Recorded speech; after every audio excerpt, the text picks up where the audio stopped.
વાવ થરાદ જિલ્લાના મુખ્ય મથક થરાદ ખાતે નાઈ સમાજના શૈક્ષણિક સંકુલનું લોકાર્પણ કરવામાં આવ્યું, જેમાં ભાજપ અને કોંગ્રેસના નેતાઓ સહિત ધર્મગુરુની હાજરીમાં કાર્યક્રમને ખુલ્લું મૂકવામાં આવ્યો. નાઈ સમાજમાં ચાલી આવતા કુરિવાજોને રદિયો આપવા અને વ્યસનમુક્ત બનવા નિર્ધાર કરવામાં આવ્યો. બનાસકાંઠા અને વાવ તાલુકા જિલ્લામાં એક બાદ એક સમાજ હવે શિક્ષણના માર્ગે જોવા મળી રહ્યો છે. નાના નાના સમાજો પણ હવે શૈક્ષણિક ક્રાંતિ લાવવા આગળ આવ્યા છે. થરાદરી પંથકના નાઈ સમાજના 240 ગામો એકત્રિત થઈ શૈક્ષણિક ક્રાંતિ સર્જવા એકત્રિત થયા હતા.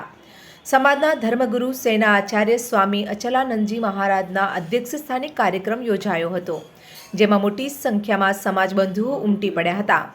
રાજકીય નેતાઓ સહિત આગેવાનો પણ કાર્યક્રમમાં જોવા મળ્યા. ત્યારે પ્રદેશ કોંગ્રેસ પ્રમુખ અમિત ચાવડા, સાંસદ ગેનીબેન ઠાકોર, પૂર્વ સાંસદ પરબતભાઈ પટેલ સહિતના ભાજપ કોંગ્રેસના આગેવાનો પણ જોવા મળ્યા.